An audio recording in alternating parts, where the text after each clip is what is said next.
8h23 sur Sud Radio. Dites-le franchement, Éric Revel, on va parler de l'autorité là, qui vacille, y compris dans les entreprises à travers des enquêtes. Mais juste avant, vous avez dit, Amine El-Khatmi, dans votre édito tout à l'heure, merci à la police. Il y en a certains qui vont se dire merci à la police, mais attendez, elle n'est pas exempte de reproches aussi, en fait, la police et les policiers. Ah mais bien sûr, mais il y a des policiers qui parfois ne sont pas dignes, ne sont pas à la hauteur de la mission qui est la leur.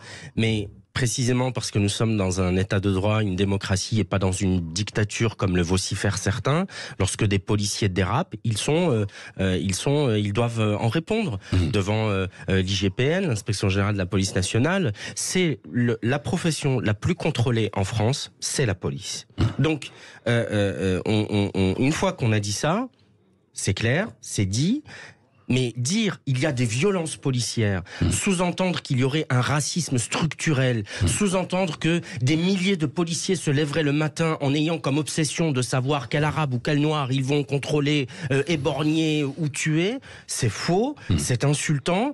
Et dire par ailleurs, dans des manifestations dans lesquelles des parlementaires, des élus de la nation viennent avec leur écharpe tricolore et où on entend tout le monde déteste la police ou la police tue, alors que dans ce pays la réalité c'est que des policiers dont j'ai rappelé le nom tout à l'heure ont été tués, c'est infamant et c'est insultant. Ouais, les policiers, le couple de Magnanville.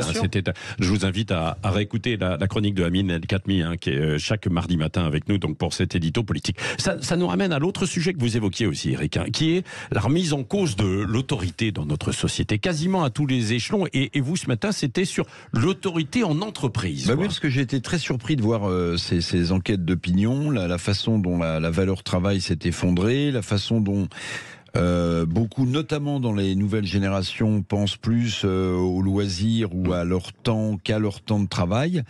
Et finalement, on voit que cette société française, bon, c'est vrai pour les policiers, notamment avec ces partis d'extrême gauche qui ne font que taper sur l'autorité des forces de l'ordre, mais c'est vrai dans plein de domaines. En fait, la société française, elle est mangée, elle est grignotée par cet effondrement de l'autorité. Alors on parle souvent, Patrick, de pour les raisons que Amine vient d'évoquer, de l'effondrement de l'autorité des policiers, des profs à l'école, des médecins dans leur cabinet qui sont agressés. Mais c'est vrai aussi dans l'entreprise où beaucoup de DRH, vous savez, les fameux directeurs de ressources humaines ou directrices, ceux qui embauchent et ceux qui licencient, constatent en fait qu'il y a une remise en cause dans les entretiens d'embauche de la hiérarchie même de l'entreprise. Ce qu'on leur pose comme question, c'est plutôt de savoir comment les RTT sont organisés, comment l'entreprise s'engage pour des causes, bon ça peut être noble, qui sont intéressantes pour le futur employé. Mais en fait, ces collaborateurs veulent participer à la définition de leur poste. Ils veulent partager. Sur le papier, c'est plutôt pas mal, non ? Ça serait pas mal, si vous voulez, si l'entreprise demeurait une sorte de sanctuaire. Oui, la démocratie participative, c'est-à-dire c'est un peu de ça. Non, mais qu'on fasse un parallèle entre le partage du pouvoir et les résultats de l'entreprise, ça se vérifie. Mais ce qui est essentiel, c'est de considérer que, y compris dans l'emblème même de la société civile, qu'est l'entreprise, c'est l'emblème de la société civile, l'autorité est challengée, mais pas simplement pour être, j'allais dire, plus productif, plus proche de son entreprise, non.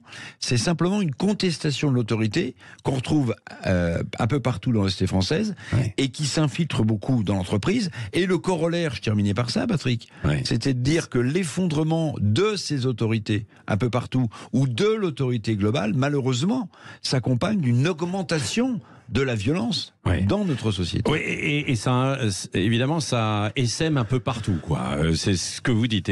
Amine El-Khatmi, vous êtes d'accord avec ça ou pas ? Oui, je suis d'accord. Il y a une contestation de l'autorité à tous les niveaux. On conteste l'autorité de l'enseignant, on conteste l'autorité de la police, on conteste l'autorité de la justice, on conteste l'autorité familiale. Et donc, moi, j'ai été frappé par un mot que j'ai lu dans un édito il y a quelques jours. Un journaliste parlait de clochardisation du pays. Et je je trouve que ça décrit de manière imagée, mais assez directe, le fait qu'il y a... Vous n'allez quand même pas réclamer un régime autoritaire dans ce... Non, mais juste Parce qu'il y en a certains qui disent ça se terminera par un retour d'un régime autoritaire. J'ai fait la campagne de Ségolène Royal en 2007. J'ai fait quelques bêtises étant adolescent, dont celle-là. Mais Ségolène Royal, à l'époque, elle avait cette formule, l'ordre juste. Voilà, on veut juste l'ordre juste. La démocratie participative. Oui, mais on veut de l'ordre. Voilà, il y a des désordres partout. On veut le retour de l'ordre et de l'autorité. Voilà. C'est vrai, ça fait partie des questions du jour. Tiens, on y reviendra aussi. Il y a une question qui est en débat à l'Assemblée. Là, c'est le RSA conditionné à des heures d'activité. Qu'est-ce que vous en pensez? Je pose la question ce matin sur les réseaux sociaux. Une bonne idée, nécessaire, injuste ou une perte de temps? Vous dites que c'est une bonne idée, mais vous êtes partagé. Vous dites aussi à 25% que c'est une perte de temps. Éric Revel, vous, le spécialiste de l'économie? Perte de temps, je ne sais pas, mais il y a beaucoup de sujets, quand même, Patrick, qui sont sur la table. Jean-Jacques Bourdin va recevoir le ministre du Logement. Mais Patrice Vergrit, je veux dire, la crise est telle dans l'immobilier aujourd'hui. Bon, c'est pas la première, mais aujourd'hui elle est importante. Il y a une réunion entre le ministre des Finances et le gouverneur de la Banque de France. Vous savez que parmi les facteurs qui expliquent la crise de l'immobilier en France, le prix du foncier, les normes, vous en avez parlé, la fin de la fiscalité Pinel, j'en passe, et les meilleurs.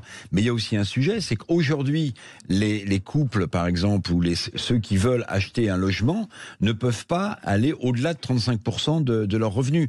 Les taux d'intérêt sont tellement élevés que c'est un sujet. Et la rencontre tout à l'heure, là, entre Bruno Le Maire et Villeroy de Galhau, le gouverneur de la Banque de France, est important, parce que c'est le signal que cette crise de l'immobilier peut-être enfin est prise à sa juste valeur. Oui, absolument. Et c'est justement ce qu'on va aborder dans un instant avec Jean-Jacques Bourdin qui reçoit Patrice Vergrit, le ministre en charge du logement. Beaucoup de questions. Vous répondez tout à l'heure, vous réagissez. 0826 300 300 avec Jean-Jacques qui vous attend. Allez, bonne journée à tous.